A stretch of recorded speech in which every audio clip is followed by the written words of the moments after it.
Selamat pagi, salam sejahtera bagi kita semua. Perkenalkan, saya Renata Jati.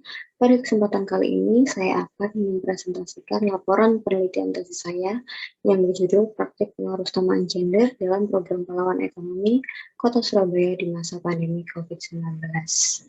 Sebelumnya, saya ingin berterima kasih kepada dosen pembimbing saya, Dr. Ambar Widaningrum, MA. Penelitian ini dilatar belakangi oleh isu responsif gender yang telah menjadi isu berkembang hingga saat ini. Responsif gender dapat dilihat sebagai alat, proses, sistem, dan juga tujuan pemberdayaan.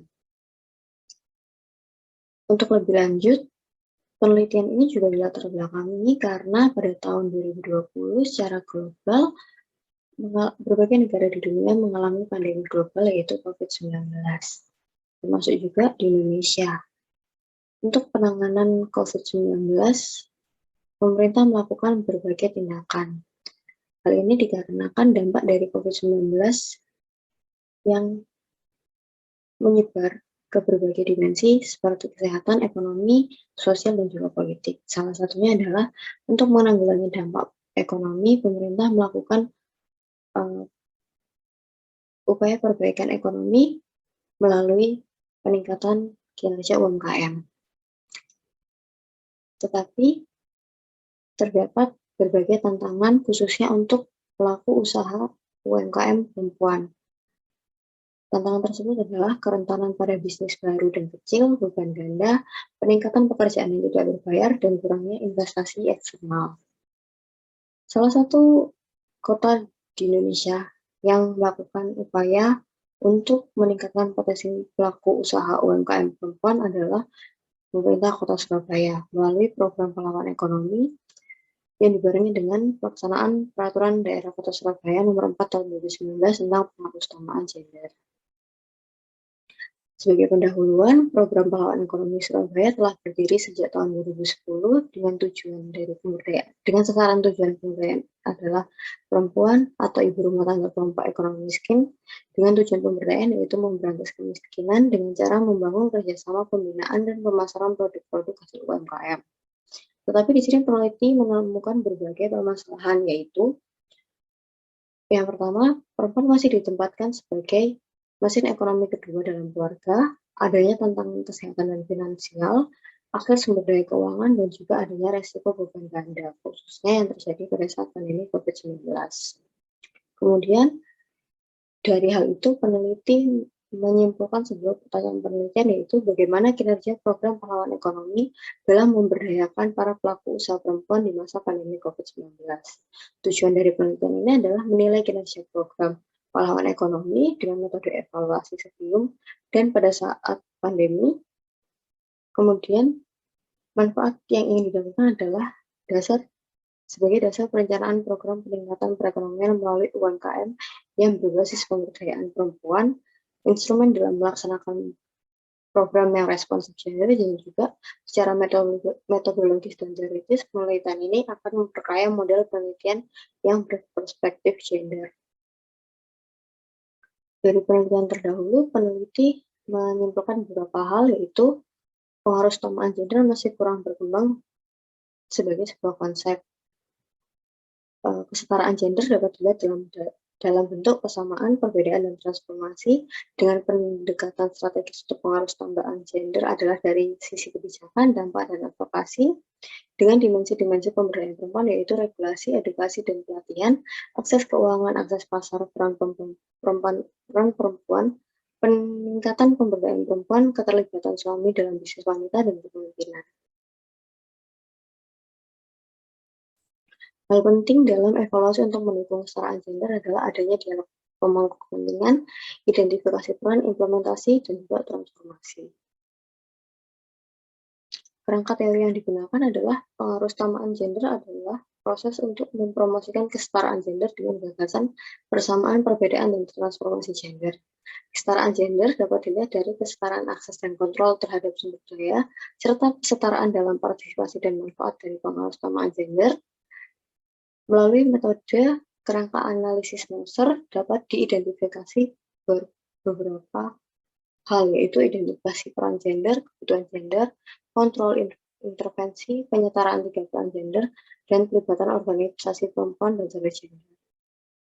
Pendekatan responsif gender berupaya untuk mencapai kesetaraan gender dengan tingkatan responsif gender yang dibagi menjadi gender unequal, gender blind, gender sensitif, gender spesifik, dan gender transformatif.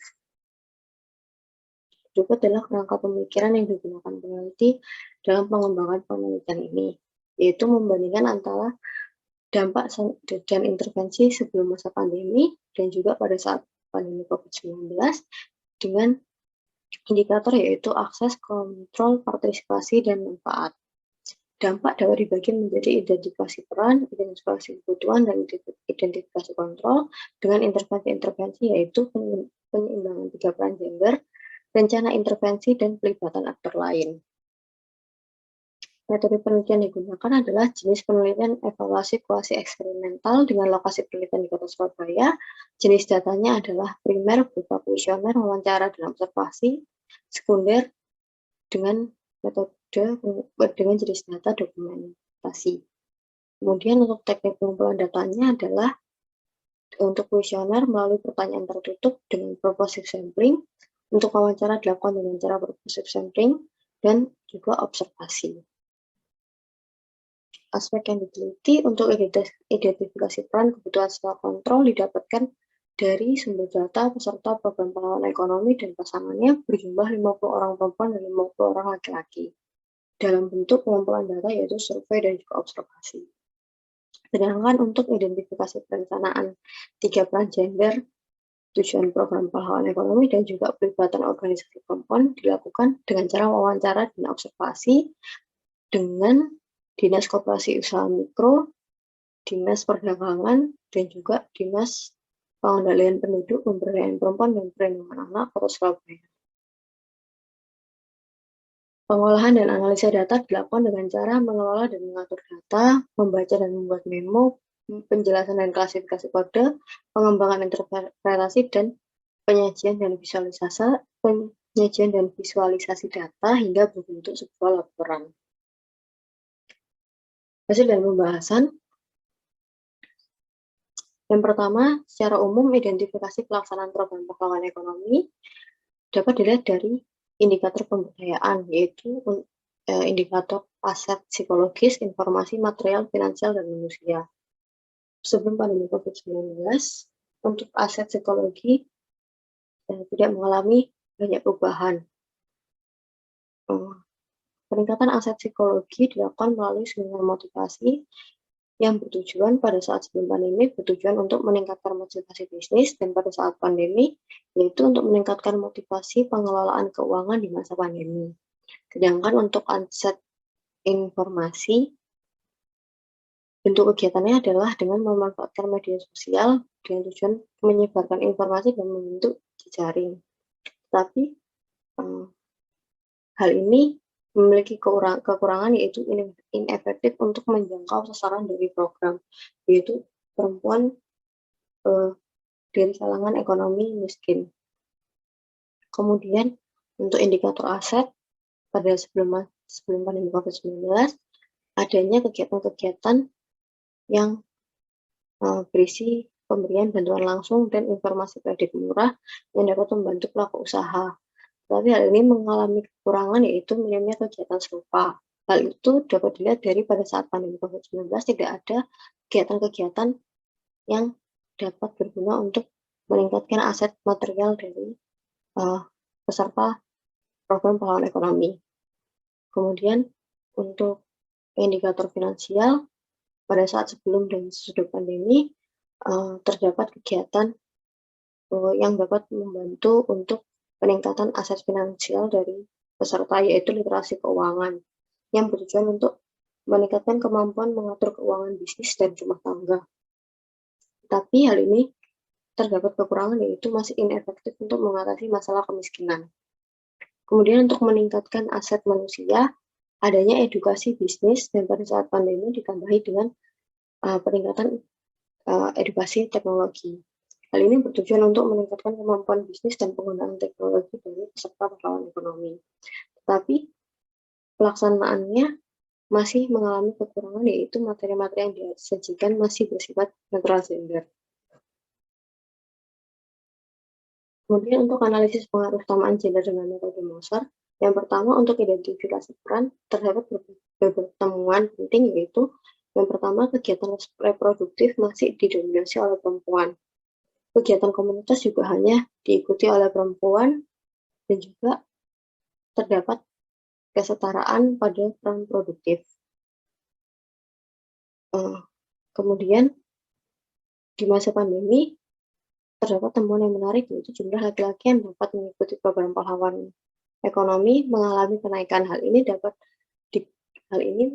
dipengaruhi dari perubahan pelatihan yang awalnya bersifat offline menjadi online, sehingga laki-laki dimungkinkan untuk mengikuti pelatihan pahlawan ekonomi. Kemudian untuk identifikasi gender terdapat temuan yang menarik juga, yaitu terdapat perbedaan prioritas kebutuhan antara laki-laki dan perempuan dalam mengembangkan bisnisnya. Secara berurutan, kebutuhan dari kelompok perempuan adalah ilmu, bahan baku, akses pasar, sumber daya manusia, keuangan, mesin produksi, pemberian materi dan pelatihan, dukungan orang terdekat, dan peraturan yang mendukung informasi serta informasi keuangan. Kemudian, untuk identifikasi kontrol, dalam menjalankan bisnisnya, kelompok pelaku usaha perempuan memiliki kendali penuh untuk menjalankan bisnis, sedangkan laki-laki hanya memiliki andil pada saat memasarkan produk bisnis. Selanjutnya untuk identifikasi intervensi pengaruh utamaan gender. Tujuan dari program pahlawan ekonomi sebelum masa pandemi adalah memberdayakan kelompok masyarakat perempuan, menciptakan UMKM, dan memperbaiki ekonomi keluarga. Tetapi pada saat pandemi terdapat tambahan, yaitu mengatasi dampak ekonomi akibat COVID-19. Kemudian terdapat juga perubahan dalam penggunaan akses dari pelaksanaan intervensi pengaruh utamaan gender, yaitu terjadi perubahan pada pelaksanaan pelayanan perizinan, pelaksanaan pameran, bazar, dan pelatihan yang mendukung pemasaran produk UMKM. Kemudian untuk partisipasinya tidak terdapat perubahan yang signifikan. Pelibatan anggota pahlawan ekonomi masih dalam bentuk perencanaan dan praktek dalam pelaksanaan kegiatan program pahlawan ekonomi. Kemudian untuk kontrol dan manfaat juga tidak mengalami perubahan. Kontrol dilakukan dengan cara peningkatan kontrol untuk mengembangkan usaha difasilitasi dengan bantuan legalitas usaha. Manfaat yang dapat diberikan adalah meningkatnya ekonomi keluarga serta usaha-usaha yang telah tumbuh diharapkan mampu untuk bersaing di skala nasional dan internasional. Kemudian untuk identifikasi penyetaraan tiga peran gender, upaya untuk penyetaraan tiga peran gender yang telah dilakukan adalah dengan memberdayakan perempuan menjadi pelaku usaha melalui pelatihan dengan tema yang selalu dominan di setiap tahunnya, yaitu pelatihan kuliner, pelatihan industri rumahan, pelatihan industri kreatif dengan pembuatan aksesoris dan souvenir, pelatihan pemasaran digital, dan pelatihan seputar penggunaan teknologi yang dapat mendukung pemasaran digital. Tetapi peneliti melihat bahwa kurangnya variasi pelatihan dapat melanggengkan praktek bias gender di masyarakat dalam hal pilihan kerja dan dapat mengkotakkan perempuan dalam sektor pekerjaan yang kurang inovatif. Hal ini juga dapat menjadi sebuah tanda bahwa terdapat kurangnya perencanaan penyetaraan tiga peran gender karena perempuan masih ditempatkan dalam bidang-bidang pekerjaan feminim. Kemudian, untuk penyetaraan tiga peran gender dari program pahlawan ekonomi dari wawancara yang telah didapatkan masih dilihat sebagai output dari sebuah pemberdayaan.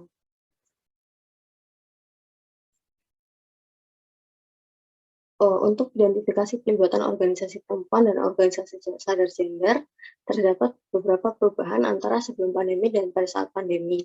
Pada saat sebelum pandemi, komunitas pahlawan ekonomi mengisi hampir seluruh kegiatan pelatihan, tetapi pada saat pandemi, pemateri pelatihan lebih beragam.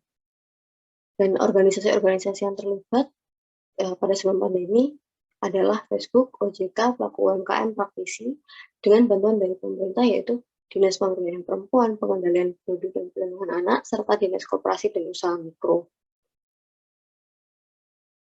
serta PKK.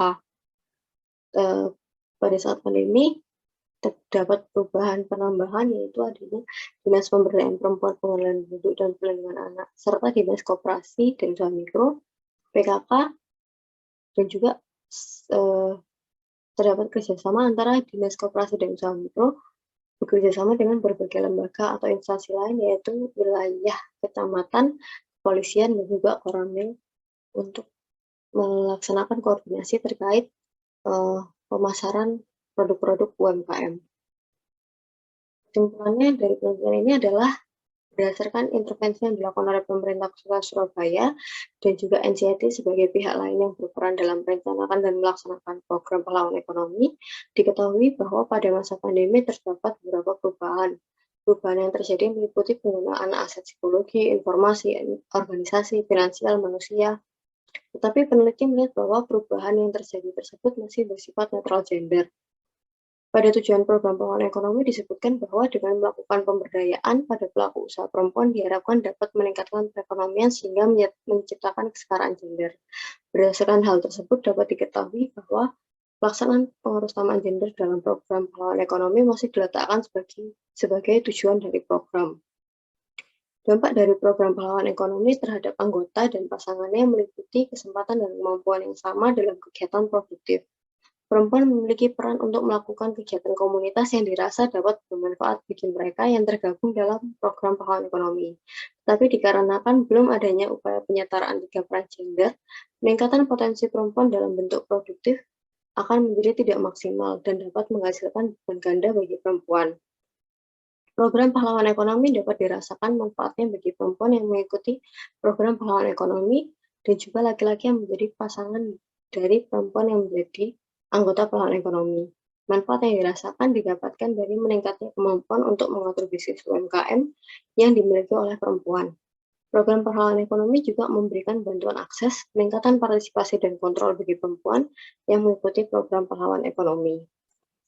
Berdasarkan penelitian tersebut, peneliti mengajukan beberapa rekomendasi, yaitu yang pertama, perlu untuk adanya upaya peningkatan kesetaraan pembagian gender untuk meningkatkan efektivitas dari pemberdayaan pelaku UMKM. Terlebih dengan adanya kesetaraan gender dapat mengurangi resiko terjadinya beban ganda pada perempuan. Kemudian, perlu untuk adanya pelibatan organisasi perempuan atau organisasi gender dalam proses perencanaan serta pelaksanaan program. Hal ini dibutuhkan agar program dapat berjalan tepat sasaran untuk memecahkan permasalahan mengenai kesetaraan gender di Kota Surabaya.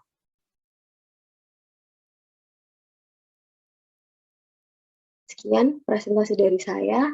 Terima kasih. Maaf apabila terdapat kesalahan kata. Selamat pagi.